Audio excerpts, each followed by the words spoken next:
Hi guys, good day and welcome back to our channel Mergence Garden. So, ayan guys, marami na naman tayong aabangan na mamumulaklak dito sa ating garden ng mga Astrophytum. Maraming may mga bubulaklakan dito guys. Oh. Ayan. Ayan siya. Tapos dun pa sa dulo. So, marami tayong maipupulinit. Pati yung ano natin guys, mga gymno, meron ding mga bubulaklakan.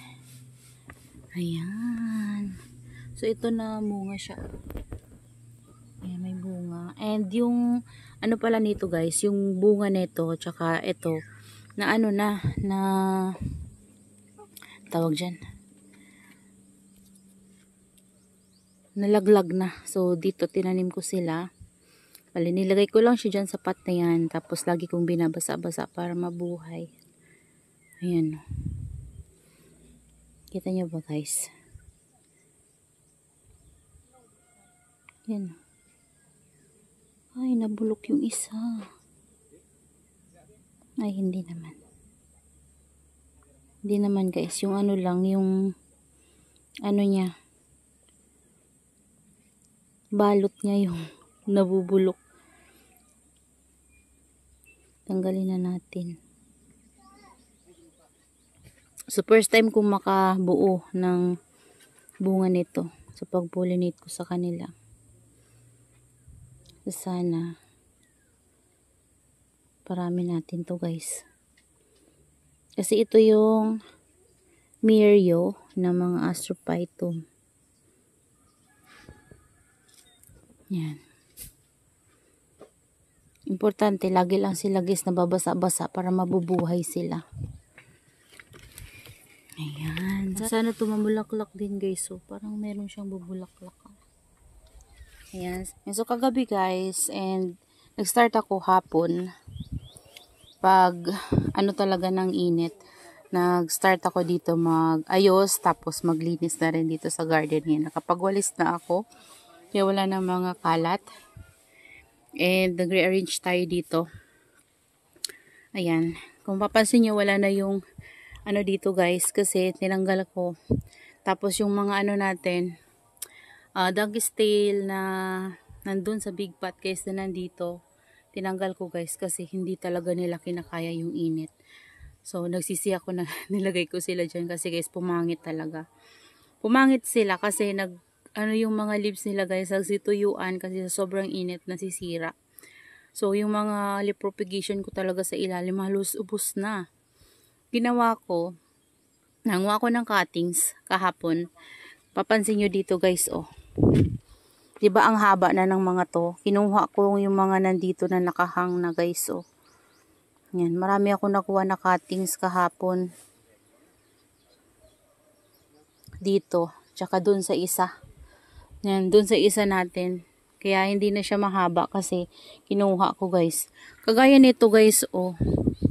Tingnan nyo, nagaganyan yung yung mga leaves kahit na palagi kong dinidilig. So ito, tatanggalin din siguro natin dito guys kasi sobro siyang nainitan. So kailangan talaga guys kapag gantong sobrang init, dapat nasa shaded area talaga sila. Hindi nila kinakaya yung yung sobrang init. So tingnan nyo guys, so ganyan yung nangyayari, oh. Ayan, oh. Ang ganda sana ng niya kapag punong-puno yung leaves niya. Kaso, hindi maiwasan. Ayan, oh. Ganyan. So, ganyan yung nangyari dun guys sa big natin na ayun. So, mamaya papakita ko sa inyo. Lapitan natin. So, sa ngayon, ayan, ito yung ginawa ko sa kanila guys. Naisip ko na ilipat dito yung ating lotus. Ayan, yung dalawa natin na lotus. Kasi inuunti-unti ko guys na ayusin sila dyan at puro Purple Delight na talaga yung ilalagay natin. Purple Delight, Super Bomb, and Peach Note or Murasaki. So yun yung naiisip kong ilagay sa kanila lahat dyan guys. Para lahat talaga yung nandyan natin ay mga purples. So ito, diniligan ko rin sila kagabi. In-spray ko talaga. So basa sila guys, oh. Ayan, oh. Ayan, basa sila. hindi na ako nakakapagtanggal sa kanila guys ng mga excess water sa kanilang rosette. So sana hindi naman sila mapano. Ayan, laki na nito. Sila ilasay na monstrous. So yan yung ginawa ko sa kanila guys. Yung nandito, hindi ko naman guys ginalaw. Pero yung nandito na area, ito yung inayos ko. Ayan o. Ayan. Diba? Ito ay morning sun. Siguro mga na to guys. 8 AM na pasado. Ayan.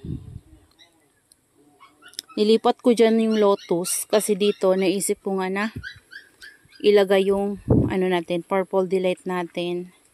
Na may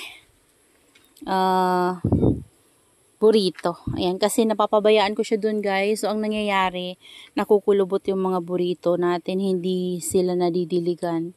Kasi doon talaga, neglected talaga yung nasa rain or shine natin. Hindi ko talaga sila doon madiligan. Lalo na yung dito na area guys. Yung dito, minsan nasasabuyan ko pa. Pero, nakaraan yun. Ngayon, hindi na ako nakakapagsaboy sa kanila guys. So, na talaga yan. Sobrang tuyo na yung mga nandito natin. So, ito, kailangan natin diligin. Siguro mamayang hapon, didiligin ko sila. Kasi ngayon, hindi na ako nakapagdili, guys. Kasi sobrang napagod ako sa kanila kagabi. Kakalinis, tapos nag-ayos. Nagtanggal ako ng mga dry leaves. Ayan. Tapos, yung mga nilagay ko dito, mga cuttings, guys. Tinanggal ko na kasi tumutubo na yung mga babies nila. Nilagay ko doon para mapuno yung mga pot natin. Ayan, wala na silang space. So, pinagtabi-tabi ko sila dyan, guys. Ayan, pati yung mga nandito. Ayan, binaba ko doon. Ayan, para magkaroon lang ng space, guys. Kasi yung iba, yung mga leaf propagation natin, nabubulok sila kapag walang air circulation na natatanggap. Kasi sobrang, na talaga, guys, siksikan. Ayan, so wala nang air circulation na nakakaikot-ikot sa kanila para matuyo sila kapag dinilig. So, siksikan na kasi sila. So, abangan na lang natin guys kapag lumaki na yung mga pops na tumutubo sa kanila. So, ngayon medyo kalbo-kalbo yung ating mga pots ng purple delight. Dito yung mga cuttings propagation natin before. Kasi nga, kinuhanan natin sila ng cuttings. Pero, kapag lumaki na yung mga yan guys, gaganda na yan ulit. Yan, nandito yung iba yung mga nandyan nga, tinanggal ko na yung nakapatong ko at nilipat ko sa ibang pot kasi yung mga puno nila guys, meron ng mga pops na tumutubo. So, para hindi sila guys maharangan. Ayan, makalabas ng maayos. And maganda din kapag nainitan kasi. Ayan, tingnan nyo, nagaganyan na yung ibang mga pinugutan natin. Ayan, ito 3 yung binigay niyang pops. Ito isa pa lang.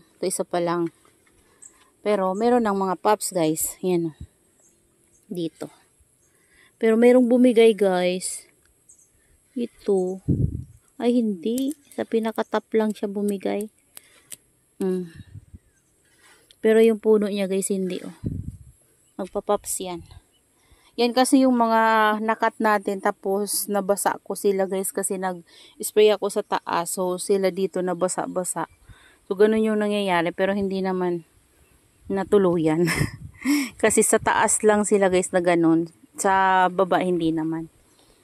So ayan yung itsura nila dito. So yun guys, so hindi ko pa na kukuhanan ng area. So dyan ko muna sila guys kasi wala pa akong mapaglagyan sa kanila. Ito guys, so pink na. Nagpo-purplish na rin yung ating hybrid Ellen. Ayan, ito tanggalan natin. may water sa rosette. Halos lahat sila guys may water sa rosette kasi inisprayan ko sila kagabi. Ito nilagyan ko na ng toppings yung cuttings propagation natin. Ito naman yung galing dito guys Ayan, parang nawala na talaga yung var niya. Sana bumalik. Yan, nilagyan ko ng mga toppings. Ito yung dusty rose ko guys na dati na millibugs to millibugs tsaka pa tawag doon, scales sa puno niya. So ginawa ko, tinapkat ko. So ang liliit nito dati guys. Buti napalaki ko pa yan lumalaki. So wala na akong dusty rose na iba, yan na lang. Ito meron na rin mga pops guys Yan, lumalabas na yung mga pops nila. Sana visible sa camera. Yan. meron na, nadadagdagan na. Pero yung iba wala pa guys, wala pang pups na lumalabas. Ayan, so ito yung tuyo, didiligin natin to mamayang hapon. Yan, ito yung ginawa ko guys. So, nanguha ko ng cutting sa tinusok-tusok ko dyan. Tapos nag-add ako ng garden soil. Kaso lang, makalat guys kasi after kong itusok, saka ko na ganun. So, bawal silang basain kasi pwede silang marat kapag binasa ko sila guys. Kaya naman, hayaan ko muna na madungi sila. Ayan o. Hayaan ko muna silang ganyan. Kapag siguro mga 1 week na silang ganyan guys, saka ko sila isprayhin para malinisan. So lilinis din yan guys. Tapos magkakaroon na ng ugat yung mga kinat natin. Kasi napangitan na ako guys kasi puro na lang stem. Yan o, kasi naganto nga yung mga leaves niya. So hindi niya nagustuhan yung nilipatan ko sa kanya na area. So dito gustong gusto niya kasi dito parang medyo shaded sila dito kasi meron ngang net sa taas. So ayan, pati to guys o, dinagdagan ko ng mga cuttings.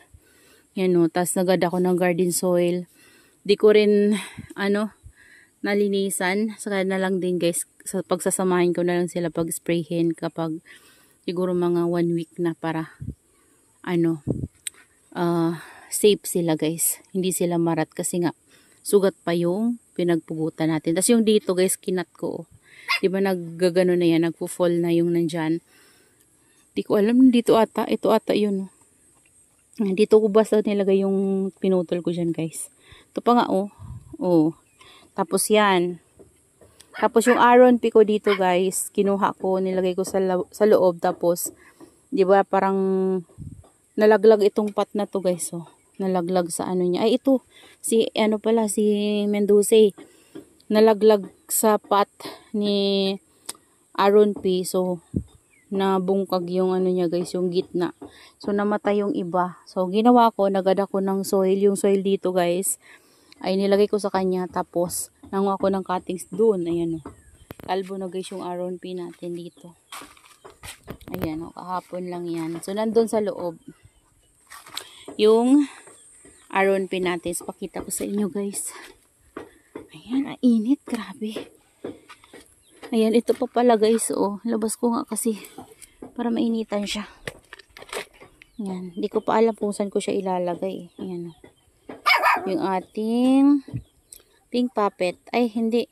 Ano pala yan guys? Si Tinkerbell na non-variegated. Ito guys yung inayos ko. Apat ng Aron P. Yan, dalawa na sila. Isang malaki at isang malaki din.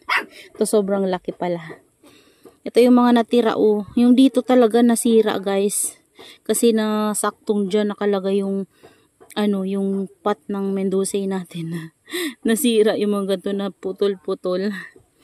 Ayan. So, kapag naging yan guys, naging stable, maganda yan kasi puno yan siya. So, yun lang guys. Yung ginawa ko dito kahapon hanggang gabi. Nagtanggal ako ng mga dry leaves and then naglinis na rin ako at nagdilig sa kanila. So, ayan, okay na naman sila at maganda na naman silang tingnan. So, sana magustuhan ni Lotus dito sa area na pinaglagyan ko sa kanya. Yan, dito ko siya nilagay kasi dito nasasako pa ng net. So, ayaw niya na sobrang init talaga guys. Kasi kapag sobra-sobra yung init na natatanggap niya, nagtutuyo yung mga ganito niya, yung tips. So, sana magustuhan niya dyan guys. Kasi yung location niya talaga, yung banda doon, yun yung gustong-gusto niyang location niya guys. Pero, gusto ko kasing lagyan dyan ng mga purple delight. So, yan nga, tatanggalin ko pa yung Bill Baker natin. Para palitan natin ng purple delight. Kasi meron pa tayong mga nakaabang dito. So, tingnan natin kung saan ko siya pwedeng mailagay soon kapag nakapag-ayos ulit ako guys. So, that's all for today's video guys. And I hope you enjoy watching and see you on my next vlog. Happy gardening everyone. Bye!